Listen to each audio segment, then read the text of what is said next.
leather gloves, we're slapping in hands.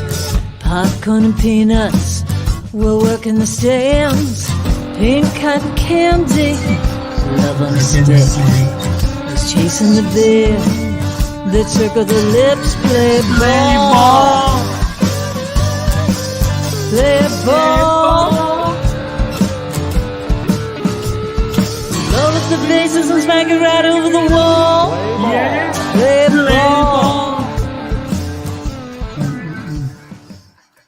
Good evening, ladies and gentlemen. Welcome to Laughter Saves Lives. Hello, live here on Strong Island Television Paradise Studios in beautiful downtown Massapequa, New York. The gateway, the home of John Santo. Tonight we're brought to you by Barish and McGarry, lawyers for the 9/11 community. And my co-host tonight, the lovely and beautiful John Santo.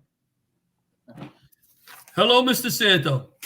Hello, Mr. Larocchia. So I am in Baton Rouge, Louisiana, in my pajamas, in my hotel room. Nice. I actually was sitting here working on the computer for a while before I prepared for the show in my undies, and then realized I was in my undies still and said, let me throw some jammies on just in case I do something stupid and get up. Nobody wants to see the SpongeBob undies. Nope. You have SpongeBob undies? That's TMI, but that's cool. Love the SpongeBob undies. So Baton Rouge is Louisiana is a strange place. They're under French law. Like the first time I heard that, I was going to send the military. Baton Rouge. That's what they've been invaded. Well, I had my first cup of gumbo yesterday. My first bowl of gumbo. Delicious chicken and sausage gumbo. Tonight's guest, we have Al Brandel from the Lions Club International, John. Firefighter Casey Chan, the first female Chinese-American FDNY firefighter.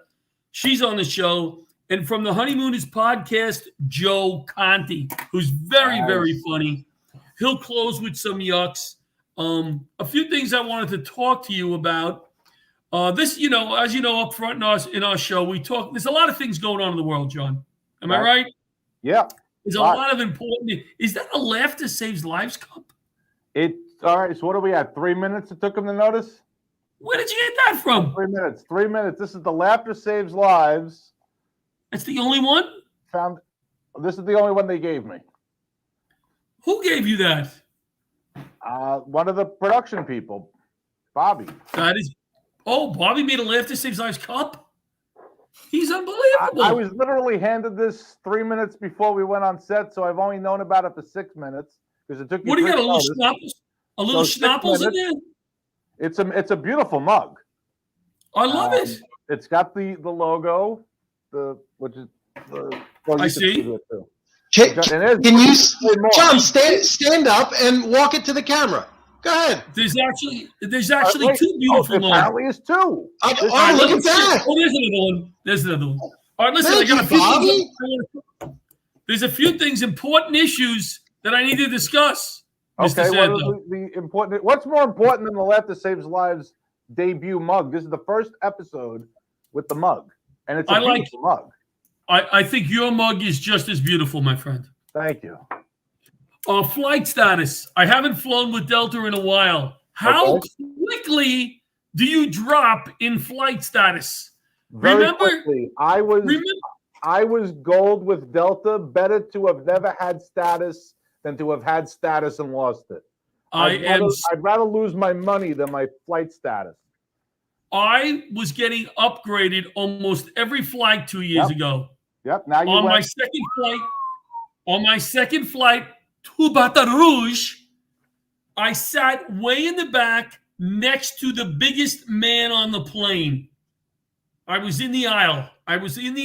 This man was pushing me in the aisle. So my status is dropped. They have all different sections they call, right? They call first class. They like the military comfort plus, sky priority. None of those. Yeah. Mm-hmm. None of those. Then they started going into main 1, main 2, main 3. They called up to main 6. Then after main 6, you know what the next section was? Yours. Larocchia. Just Larocchia. I was the last one on the plane. They didn't even say main 8. They said Larocchia. You're the last one on the plane. You've got the seat that doesn't recline near the bathroom and the engine. I dealt with it. What were you on, Delta, before you plummeted to the bottom of steerage? It was horrible. No, but what status, what level were you at? I wasn't gold, by the way. I was up there. I don't know. They changed this. I was up there. I was getting, sky priority. Right? Sky priority I was. Okay.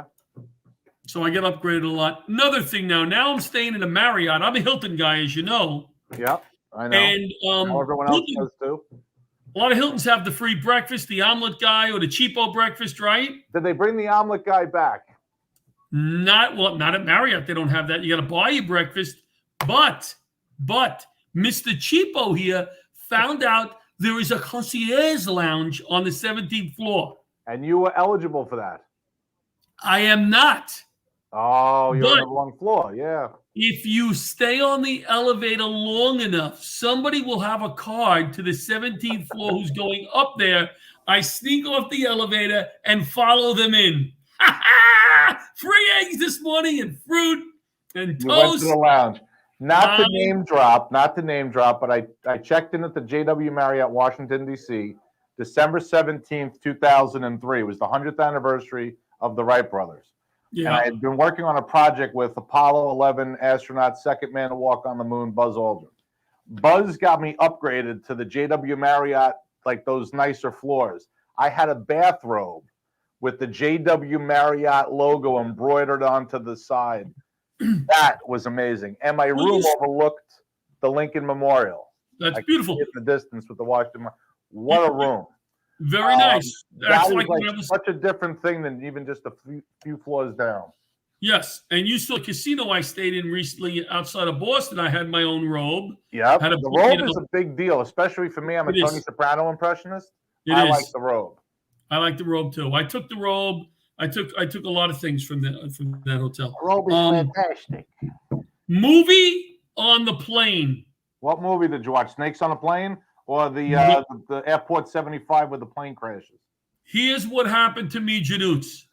I get on a plane and I said, I'm going to watch a little movie to kill some time, right? Okay. What'd you watch?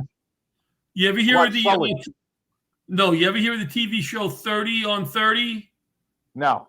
Okay, it's a sports show. They talk about different topics. Oh, yeah, the Mets they did the 86 Mets on that show. They did, yes. So I watched one that was about this high school ball player out of a small town in the country, greatest high school ball player that ever played, went to college. I'm trying to remember his name now. I think it's Heron, I think. Okay. Played and made it to the pros, but had a major drug problem. And this is what derailed his career. Okay. Rehab a few times. So what happened is the movie would keep rewinding out of nowhere. It would start going backwards as if I was holding the button to rewind it. Right. And I couldn't stop it. So then I would have to start the movie all over and forward it to get to the point there was. So what happened was it would go like, oh, and Heron had a good game. But the next day, this was tragic. What happened? And then the movie would rewind. Yep. So I'm standing going, what happened? What happened? And then it took me 2 hours to watch a 30-minute documentary. And you started 4 times, apparently. Or parts of it 4 times. The last few weeks, I talked about food. I talked about the eggplant palm and how this one place in North Belmore, disgrace eggplant palm when they cut it up in pieces and just threw cheese on top of it. There was no baking. There was no layering. Oh, that's terrible. Now, here's the big out so people know. We're going to get sued, but call them out anyway. I'm not going to say the name of the place, but it rhymes with Al's, all right? So it rhymes with Al's Pizzeria, but I'm not going to say the name. So tell me what's wrong with this picture. Sonny Boy invites me over for dinner the other night, right? The good boy, right? My son. Right. He's getting pizza. Friday night is pizza night. My grandson likes the pizza night. We all hang out for the pizza night. Yep. Very nice, right? Treats, very nice. He orders a large pie, Regular plain pie, which is sometimes you got to be basic and just have a regular pie, right? The staple. It's the basis of which every other pizza is created from. Very nice. So he says to me, he thinks of me and he says, you know what? 8 slices is not going to be enough for my wife, for Trish, for Vincent, myself, and my son. Okay. He's going to order me 2 extra slices. He's going to order me 2 slices. Hi, Jennifer. 2 slices of sausage and mushroom pizza. Okay? Right. You hearing me? Hey, Gia. 2 hi, Jennifer. Now I saw what you're looking at. Okay. Listen to this. This is important. You're not listening to me. He just did the same thing I just did, didn't he? I'm listening. 2 slices. I heard everything with sausage. Go ahead. He ordered me on the side. What's wrong with that? What is wrong? Tell me what's wrong with that. It creates a separate class system between the people that may have wanted the topping and you. No. How do they make the 2 slices of mushroom sausage? Mushroom and sausage? What do they do? How do they make those 2 slices? They get them off the slice pie, which is not fresh. May not be. It could be, but it probably isn't. And then they supplement it with the topping and they bake it separately for the other pizza. Right? You can't order a topping. You can't order a topping on slices. You can't. Only if you order it with the original pie. Need I say more? Thank you. That was, by the way, audience, I swear on the souls of my children, that was not scripted. But look how beautifully that worked out. I knew exactly what John was thinking. Does it look like it was scripted? I figured it looked totally natural because it was. I had no clue where you were going with that. I figured you would understand. I figured you would understand. As a fellow Italian, as a fellow member of the Vowel Club, I knew where you were going. Because then the sausage and the mushroom melt into the cheese, and it's all one big family. Well, they're basically reheating a slice pie and adding the topping. They're not baking it for the full 15 minutes that they're making that fresh pie. Look what's happening to me when you say that. I know you're getting all twitchy. I am teaching out here. I'm teaching a class in Baton Rouge. I'm teaching a class to my fellow instructors. Do you know how teachers? Do you know how nerve-wracking that is? I would imagine. But nobody knows hazmat like you do. You are the top hazmat instructor that I know. I am the top hazmat instructor in this seat. In that seat, on this television station, on this night, at this time, you are the top. You know, I know my stuff because I've had good instructors over the years, guys who I lost on 9/11, who were so smart and whatever. And like anything, you're a very bright guy. You know a lot about a lot of topics. And you don't realize how much you know when you know. Oh, sure. Until you start teaching a class. But these guys were at the top of their game, you know. Right. So I prepared for this. I was a nervous wreck. And I have to say that I think I hit it out of the park yesterday. There were a few questions that I couldn't answer, which is fine. I learned. But it was nice. You know how I know I'm on the top of my game when I have to explain something to someone? When that SpaceX launched on that historic mission. Right, I had to explain to my wife without being too detailed and too technical, not even giving her a hint that I'm mansplaining, but also being brief so she's not bored. I have to be succinct. I have to explain the intricacies of a space launch, orbital insertion, emergency recovery, with all of those parameters. I can't be condescending. I can't be too technical, and I can't, but I have to make it succinct, but I also can't look like I'm blowing her off. And I have to do it while I'm trying to watch the thing live.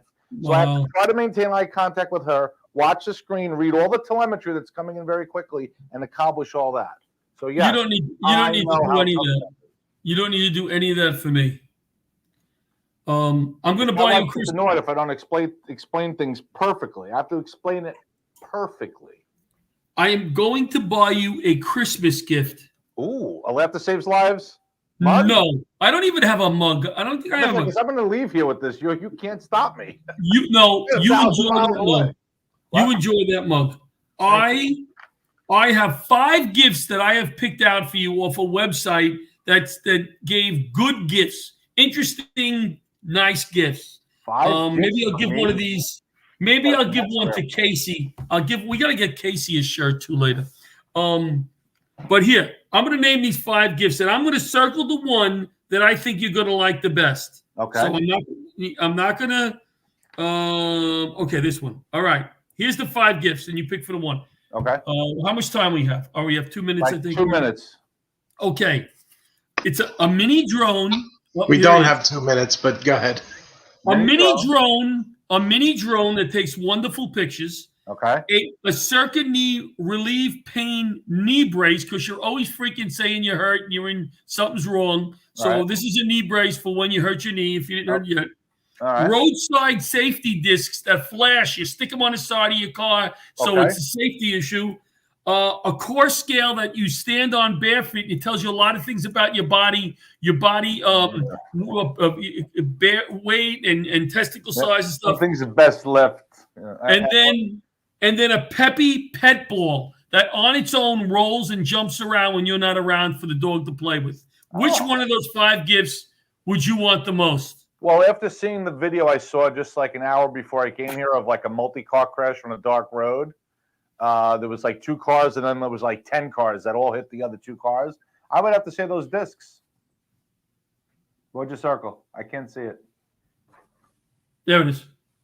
What did you circle? Roadside safety discs. Wow. Do I know you? We're like we're married. Let's go to commercial. Let's go to commercial. We'll bring on our guest. We'll bring back with Big Al Brandel from the Lions Club International. We'll be right back.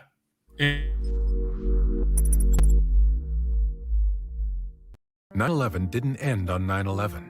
500,000 people were exposed to the World Trade Center toxins and are still at risk today. 68 cancers have been linked, including skin cancers, prostate cancer, breast cancer, blood cancers, and many respiratory illnesses. Fortunately, all victims qualify for free health care, and more than $10 billion is available from the 9/11 Victim Compensation Fund. I was a paralegal just 2 blocks from Ground Zero. I had skin cancer and lymphoma. I worked at Goldman Sachs. I had kidney cancer and respiratory illnesses.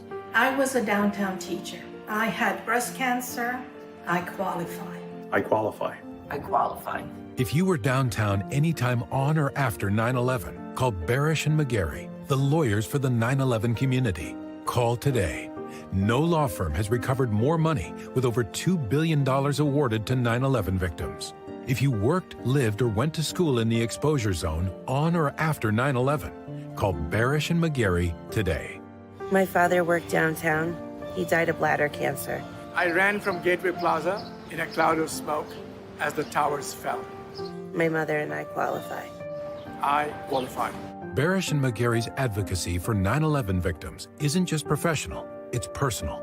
With offices just steps from Ground Zero, they witnessed the pain of the 9/11 attacks and lobbied Congress to pass and permanently extend the Victim Compensation Fund. I was a downtown court officer. I had prostate cancer in 2007. I qualify. We all qualify.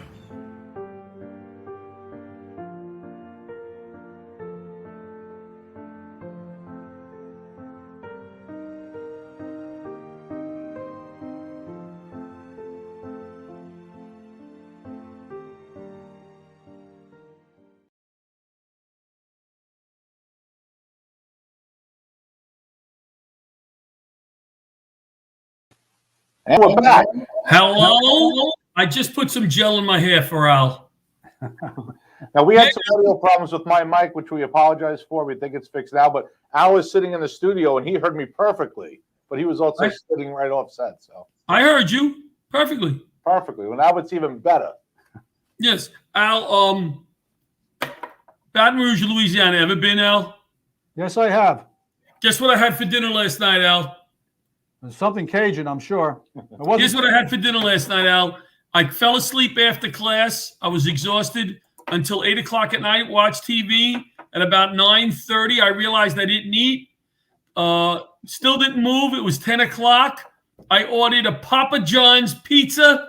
Oh my God. Let me finish. It gets worse. They never delivered the pizza at 11:15. I was downstairs in the freezer at the hotel getting a lean cuisine.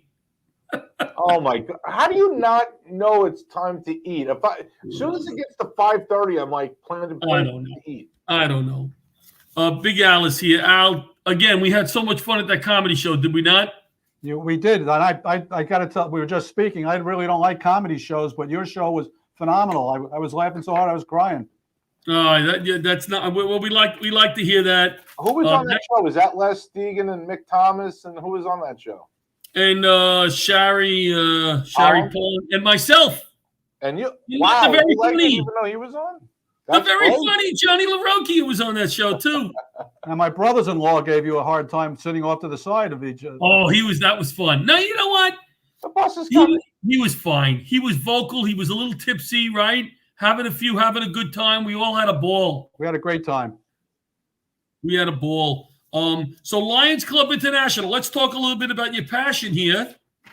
We had on, Janlyn Scalzo. We had her on a few times, and she spoke a lot about this eyeglass program you have. But before we get to that, there's another thing that I saw here. This global social and emotional circular curriculum for teachers to help children make good life skills decisions. Can you talk to me a little bit about that? That sounds interesting. It's a global program called Lions Quest, where Lions Club International have for the past 30 years have had a curriculum where we train teachers throughout the world on helping children make good life skills decisions. And it's in conjunction with the curriculum that they teach at school. And if kids are making good life skills decisions, all boats are going to float. Tardiness, drug abuse, bullying. It's so effective that the United Nations has actually adopted it to reduce substance abuse in different parts of the world. And the United Nations very rarely adopts anything, but we're very successful with them. And we're very successful on Long Island with it, too. We have a great program here on Long Island, probably one of the most successful programs in the United States as far as Lions go in Lions Quest. Is that a program that you run individually out of each Lions Club, or is that something that you do together? We have two districts in Lions Clubs in Suffolk and Nassau County, but we do it jointly. All the Lions Clubs do it together.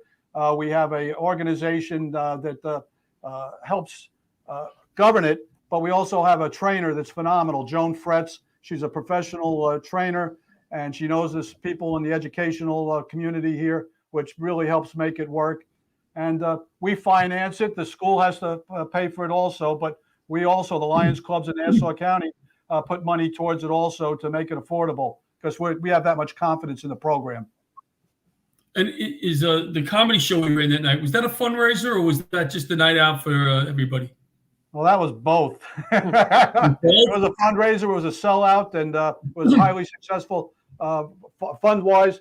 And after COVID, it was one of the first times that people got out and they needed it. And it was a huge success all around, socially and financially. Cool. Well, we can't wait to do it again. John, you have any questions for Al before I go on? Because I have a bunch of things. You have anything you want to talk to Al about? Yeah, tell us about the eyeglass program. What does that entail? Why is that funny?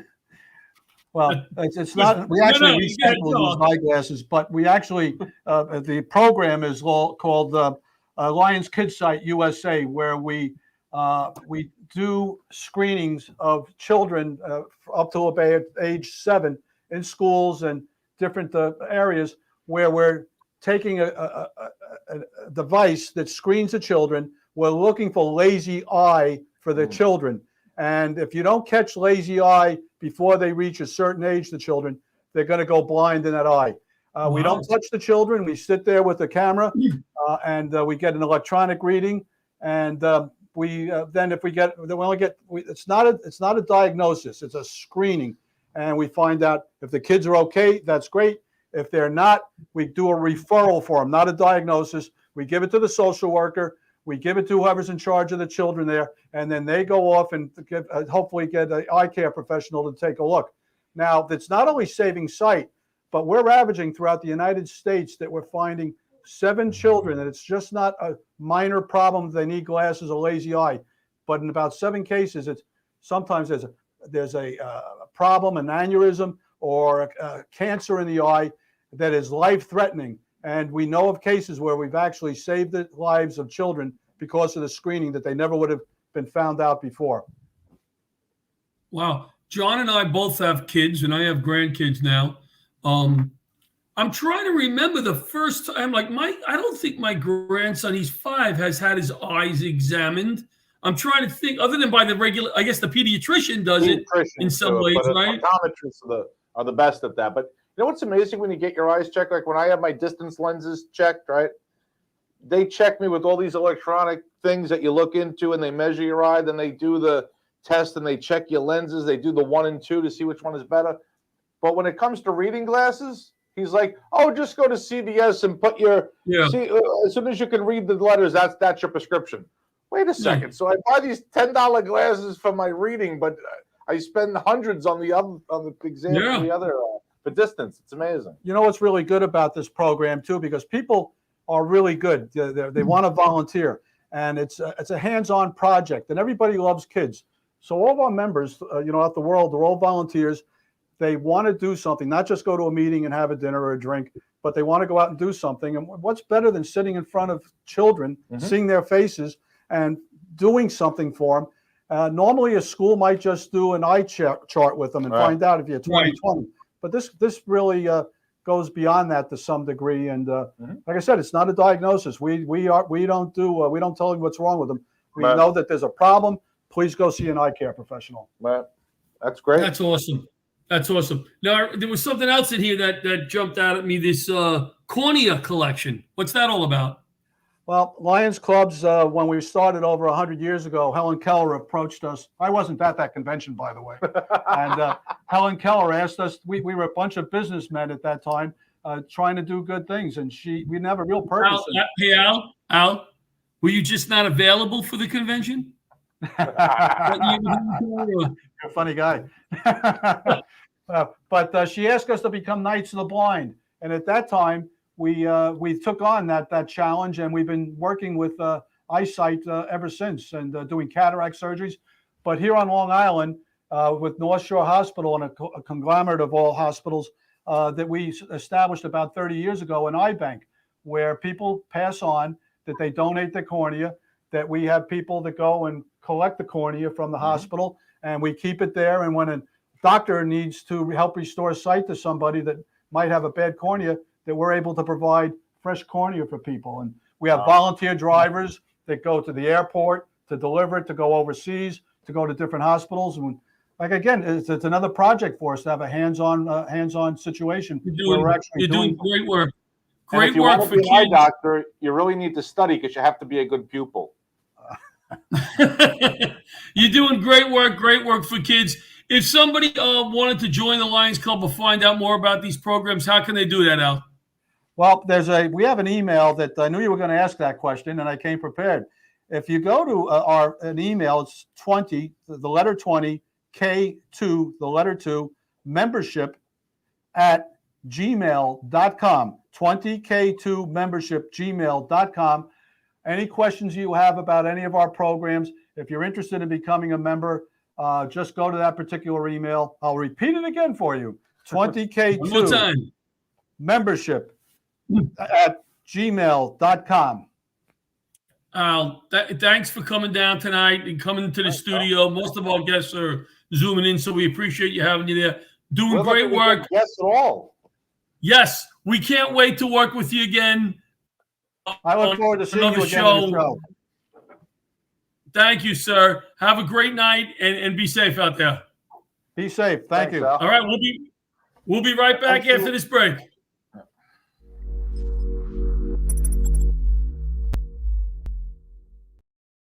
Hi, I'm Gretchen Rossi. And I'm Arthur Lee, the creator of LifeVac. We're here today to announce that to date, LifeVac has saved hundreds of lives. of people who almost died due to choking. People may not realize that on average, 14 people a day die from choking-related incidents. Every 5 days, one of those lives is a child. That's why I created LifeVac. And as a new mom, and from housewife to housewife, I felt compelled to share with you the discovery of this life-saving device. LifeVac is a simple-to-use airway clearance device. Just place, push, and pull to save a life. And it costs less than it would take to fill up your car with a tank of gas. Imagine being able to save a life for less than $70. To learn more, please visit lifevac.net. That's LIFEVAC.net. Please don't allow one of your loved ones to become the victim of a choking accident. It was incredible, and it was a FedEx MD-11. Hey, we're on. Oh, we're back. Is Al still there? Tell him to hang out to watch Joe Conte if he wants. He's right there. All right, the comic will be on soon. We're going to bring in our next guest. This young lady has been on the FDNY 2+ years. She is the first Chinese-American female FDNY firefighter. She's been in Scholastic Magazine. She's here to talk to us about a few topics. Let's bring in Casey Chan. Casey Chan. Yes. Thanks for having me. Well, Casey, remember, don't hang up after you're done. I want you to watch the comic, all right? We like to give them a little bit of an audience. Hey, Casey, how are you? Good. How are you? Good. Very excited to have you on. I want to start off by, I remember going through the fire academy. It was hard. Well, the horses, probably tough. But I don't think the average person. I'm not saying it's as hard as the military and what's the military training? Boot camp or whatever, right? Camp. Casey, is it not hard to get through the academy? Oh, it's hard. Actually, a lot of the military guys that I went through with said that it was actually worse than boot camp. Really? Because I've never been to boot camp. The thing about academy is that you have to go home afterwards and deal with your family and everybody that you live with and manage your own, like getting your own lunch for the following day, things like that just kind of pile up on you. Well, also the phone, where you were, if you're in the military, I mean, you're isolated at least, but right, yeah. Things are organized for you. So how many, I know there was 16 women in your class. Yes. 16 women, I think about 120, at least 120 military veterans, and I believe 21 or so legacies. Right. And can you explain to our viewers what you mean by legacies? Legacies being people who've lost somebody either in 9/11 or due to 9/11 related illness. Is it just 9/11, or could it be a line of duty death also? I believe for legacies definition, it's 9/11 related, but okay, I wasn't sure. Yeah, it's been a while since I've been to the fire academy. The last time is when I shot a commercial for the World Trade Center. I was there, but it's something for people to see. If you've never gone to the academy and watched them work out in the morning and do their push-ups and march, it's impressive. It is impressive. Where is the fire academy? Where is the Rock? The Rock is on Randall's Island, underneath the Triborough Bridge, right next to the sewage plant. It smells wonderful. Yes. How does one get there? You have to drive. It's pretty much impossible. If you take public transportation, it's like you have to take the train to I think 125th Street and then the bus over. Oh, okay. Rough, yeah. So people drive. You can just drive there. It's in Queens. It's Queens, right? You can access it from all the Triborough, so Queens, Manhattan, and the Bronx. Okay, but it's in Queens, though, right? I think it is. I think it's considered Manhattan. I may be wrong. Manhattan, okay. Yeah. So let's talk a little bit more. So you get into the academy. Did you realize that you were the first Chinese female when you got called and entered the academy? When I was first getting called through the process, no. I knew that there were. I knew there's only been one other Asian American woman prior to me. She was the first and the only for about 13 years. And then myself and 2 others joined on in my class. That's awesome. That's awesome. Now, was that a big deal in your family, in your community? Huge. Absolutely. I think my grandmother still has a very hard time believing what I do every day. She's always like, aren't you cold? Well, the best thing she always says is like, isn't it cold? Don't you have to work outside? And I tell her, no, it's not cold. I work with fire. And then she realizes, she didn't like that. It took my parents a little while, but they've come around. They see how much I actually do love the job. It is the best job in the world. So I love hearing you say that, because for me, it was obviously my kids and married. It was the best thing that I ever did, because I wasn't the type of person that anybody ever thought would be a firefighter. You know, I was not too brave, afraid of heights, and not really good with smoke.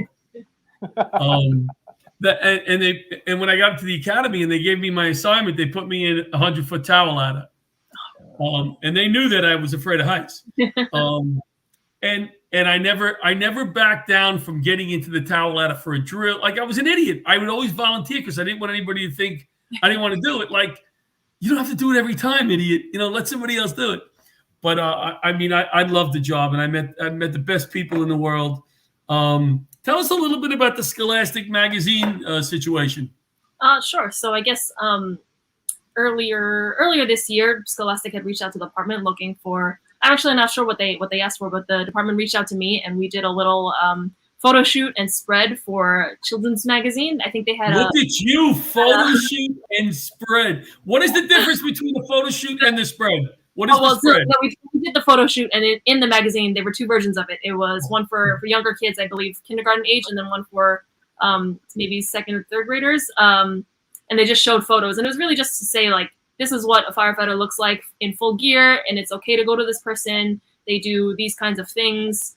They had photos of me. They asked for photos of me operating a nozzle, climbing the stick, the aerial ladder, and then driving the rig as well. And I told them, I was like, that's a hell of a tour. Nobody actually does all of those things at once.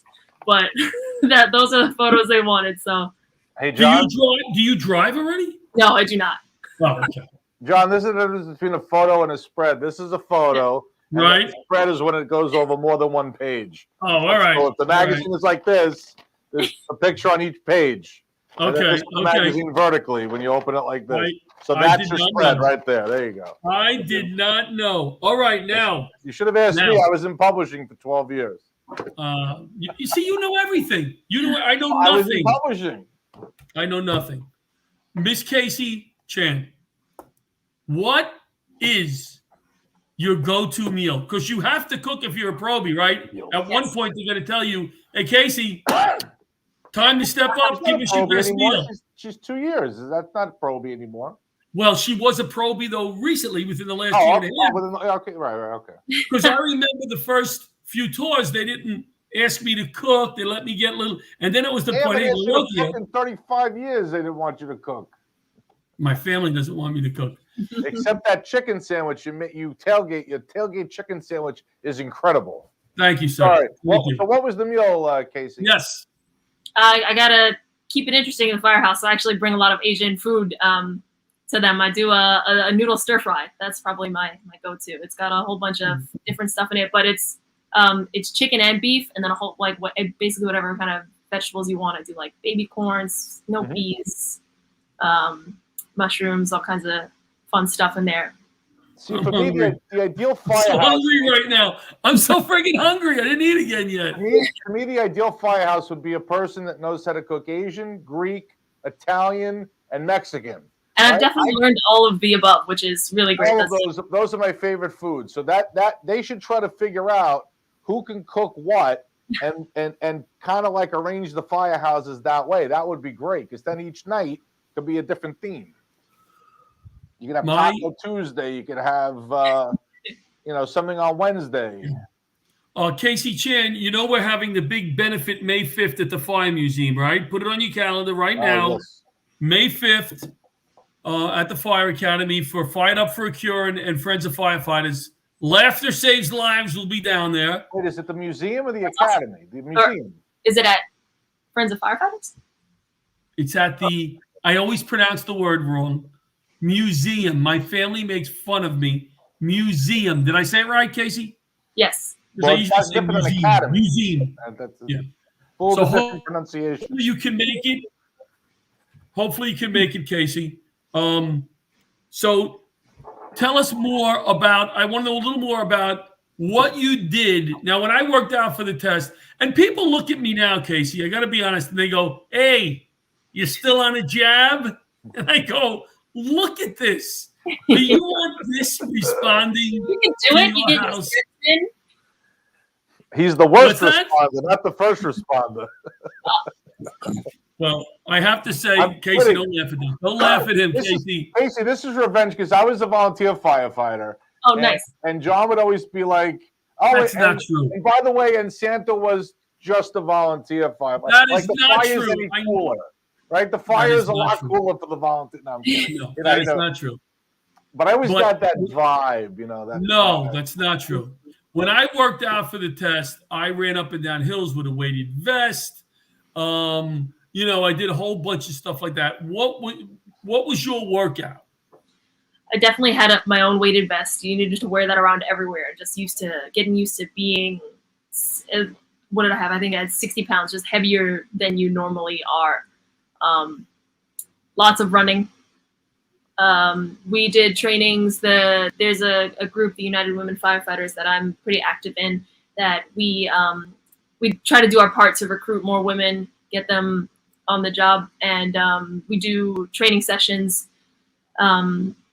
outside at a gym together. So it's for women, and we can work out in a way that benefits our bodies, what needs to be a little bit altered in order for us to do the job properly. And then the academy also helps a lot too. Now they do training where you go early and you can join the fitness unit there, and they give you hands-on with the time with the equipment. So I'd love to go and work out with you guys. Not that I'd keep up, but it would push me, and it would be fun to be back there. We'd be done in a half, 15 minutes. I would do my steps. Casey, you want to give a shout out to your firehouse? Absolutely, sure. So I'm actually, what borough are you in? So I'm working. I'm between firehouses right now. Maybe between firehouses. You're in a deli, like between two firehouses? I'm assigned to Engine 15 in the Lower East Side, Manhattan, Fort Pitt. What's up? But that's where I went out of probie school. And for people who don't know, I guess, at its most basic level, the department runs engines and ladders. And so you're assigned to one, you need cross-training in the other. Right. I'm on my ladder rotation, which is out of borough. Ladder 112, engine 277, House of Pain, Bushwick. And that's where do you want to go? We know a lot of people. We probably know the chiefs. Where do you want to be? Love it. We'll hook you up. She's doing great. She's doing great. We want to attract we'll get you Queens. We can get you anywhere. I'll get a taste of Queens. We want to attract some youth to Laughter Saves Lives Foundation. So I don't know if we discussed this when we spoke, but we'll talk more about it because we need the next generation to get involved with what we do and to help us out. So we'll talk more about that. Yeah, because we're running out of material, so we definitely need more people. Yes. Is there anything else that you want to add? One quickie about what are you doing to get more women to join the fire department, and why? Why do you think that's important? I just think it's an important thing for women to know that they can do. You know, it's I was working at a job prior to this that, I mean, I was answering emails, answering phones, and it just really wasn't what I thought I would be doing for the rest of my life. I went to an open house and I picked up a Halligan, and I was like, this is it. Like, yeah, to show women that is possible. You know, because it's not for everybody. It's not for a lot of men. It's not for a lot of women. But to show them that it's something that is doable and achievable is just as much as we can ask for. I have two daughters. John has a daughter. They're strong women. My daughters say what they feel. One's a nurse. The other one wants to save the planet. You're somebody that I respect and I'm very proud of. You're really thank you for you're your really service. cool.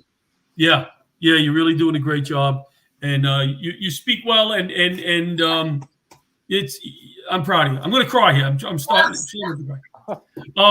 So hopefully we'll see you again soon. Yes. Hang out because Joe Conte's coming. Maybe you get some laughs from Joe. Oh yeah, we got 8 minutes Right? left, so we got to get Joe on there. Yep. Joe's coming right in. No commercial. Oh, we skipped the commercial. I know no commercial. Skipping commercial. Actually, right, let's bring in Joe Conte. Put him up in the big thing, and make us all small. Hey Joe. How are you? I'm doing great. Thank you so much for being here. John, I don't want to brag, but one of those gifts. I don't want to brag, but I've been wearing a weighted vest since I've been 11. So just saying, but I'm not a fireman, just so you guys know. And I mean, talk about pressure. I mean, look at what I have to follow, right? I have a woman fireman who kicks ass, Big Al, who's done all of these great things, heroes, you guys are firemen, and me, a self-absorbed comic who needs to get accolades from complete strangers. Thanks. This is what I needed to be. Yeah. I am going to be the villain in this episode. You realize that, right? Yes. Oh, good. Bring him on, too. Why don't you just rub it in my face? Bring on Big Al. There you go, Al. We'll bring in the guy from Life Act, too, saving lives with the face beam. So, Joe, I know you're out there doing shows. I checked out your Facebook page. Oh, you were the one. All right, good. I'm glad. You got through COVID. I mean, we're still going through it, but we weren't doing shows. Tell me a little bit about that transition and how things are going. Well, it's weird because as you know, things started to open up. We're finding out that audiences are extra awesome because I feel that they're so excited to be out that it almost makes you feel like a rock star. I'm like, all right, people, knock it off. I'm not that good. You know what I mean? But you know, it's coming around. It's really starting to hit, and it's fun again. It's fun again because I agree. It's a little sad because you have people that have to kind of constantly bark out like certain political things when you're not even talking about it. But besides that, it's just amazing. It's awesome. You know, I mean, the only thing I don't like, I don't like all the traffic now that the COVID's starting to die out a little bit. I'd rather it be the height of the pandemic, so there's no cars on the road, so I can get to where I gotta go. Oh, it's just everywhere. I'm reminded why I hate people. I'm like, oh yeah, that's right, because everybody's on the road. I live in North Jersey. I mean, it's like the whole world lives up here, you know. And the pandemic, I will tell you, you know, I kind of joke about the pandemic a little bit, but you know, when I say, I'm like, the one thing that the pandemic did, it changed the way we greet each other. Like, we used to greet each other. It was always like, you know, like, hey, what's up? How are you? You know, one day at a time, blah, blah, blah. Now you see somebody, you're like, hey, have you been tested? Have you been quarantined? You know, I love Trump. I hate Trump. Do you like Biden? Stay 6 feet away from me. Goodbye. And you're like, what the hell happened? What happened? And the thing is, we don't say goodbye to each other anymore. Nope, we don't say goodbye to each other. Everybody just says be safe. That's the big goodbye. I got to be honest. The last time I told anybody to be safe, I was in high school and my friend went to the Bronx at like 2 a.m. to go get coke. And I was like, be safe, man. You know, now people go to the ShopRite. You're like, be safe. Don't forget your mask. Don't forget your gloves. It's absolute madness, you know? Yeah, I mean, it's been a trying time for everybody, and hopefully this is the only time we'll all go through this, you know? I know I went, was in the hazardous materials unit, and, you know, half the time when I was going to the supermarket to buy milk, I had on more gear than I did on half of my runs in the FDNY. Yeah, it's madness. And then when we had the mask thing, everybody was all mad about the mask thing, and I was like, look, when you have a face like mine, it's an asset to wear a mask. You know what I mean? And there were people that like refused to wear a mask, and they got called a lot of like crazy things, like unpatriotic or un-American. And I don't believe that. I believe people that never wanted to wear a mask, I called them attractive human beings. They didn't want to. They wanted to show off the goods. That's how they got to where they were. You know, Casey didn't want to wear a mask. Look at that face. Butch probably wanted to wear a mask. I'm guessing that Butch probably wanted to wear a mask. Yeah, 2 masks exactly. 2 masks. I wish they had this mask thing going on in the 90s. I could have got a couple extra dates here and there. You know, save 20 grand in prostitutes. You know what I'm saying? What is your most any shows that hit that in the last 6 months that you go, man, John, this was crazy this night. We did a show because we did an event. I don't even want to call it a show. I had comics drive into my driveway in their car. I had a mic in my driveway. I had them drive into the driveway, do a set, and then back out, and the next car would pull in. I did one of those. That was fun. They did it from their car? Yeah, we did it from the car. We pulled into his driveway, and you had a line up on his street. And then when he waved you over there, you pulled in, you did your act, and then you pulled out. Yeah, no coffee. This was literally just comedians in cars. No coffee. I would have just ordered burgers and fries and would have left. You know what I mean? I'm not doing comedy from my car. That's where I do all my bad jokes with my wife. You know, I'm like, I'm not going to remind her of that. That's bizarre. I mean, there's been some, you know, it's weird being in a crowd and there's people wearing masks. Like I said, I have no problem with the mask thing, but it's strange because you can't even see if they're smiling. And we're so insecure as comics that we want them to love us, love us, love us. And I'm just like, oh my God, I don't even know if they're like smiling or if they hate me under the mask. It's so weird. Yeah. Yeah. Right. We got 1 minute left. Joe, we've got about two minutes left. Tell us about the podcast real quick. Oh, yes. Yeah. It's called the Honeymooners Podcast. It's all about the classic show. Me and a friend of mine that we used to work together, he retired and we started doing this podcast, and it's turned into this monster. It's all it is just all about the show The Honeymooners, and we do bits, we do all different type of material, and we talk about the show. And you know what's great? It's clean. It's good, clean fun, as we call it. And it's a wonderful getaway from all the madness that we see every single day. There's no politics. There's no social talk. It's just all about. And if you love the Honeymooners, you will love the show. It's so much fun. And we have so many maniacs that are part of the show that contribute. These fans, they're crazy. We call them DEFCON 3s. We have that 30 means seconds they know left in every the show. single line of every episode. It's so much fun. Stop in 25 seconds. How do you find it? How do you find the show? You just put the Honeymooners Podcast, and we are the only one. That is it. All right. 10 seconds. Let's thank Big Al back there. Thank you, Al. Casey, you're awesome. Thank you all. Joe, thanks for coming on. Butch, thanks for putting the show together again. Great job. Bobby behind the glass there. We'll be back. I'll be back in studio next week. And on the 29th, we're going to have a crazy end of the year show where people are just going to be zooming in and wishing us good luck, and we'll be wishing them good luck, and it'll be fun. All right, guys, get home safe. Good night, everybody. I'm going to go find something to eat here in Baton Rouge. Let's.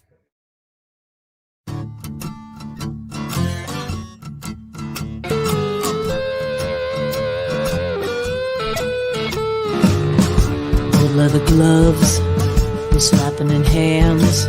Popcorn and peanuts, we're working the stands. Pink cotton candy, love on a stick. Who's chasing the beer that circle the lips? Play ball, play ball. Roll up the bases and smack it right over the wall. Play ball. Play ball.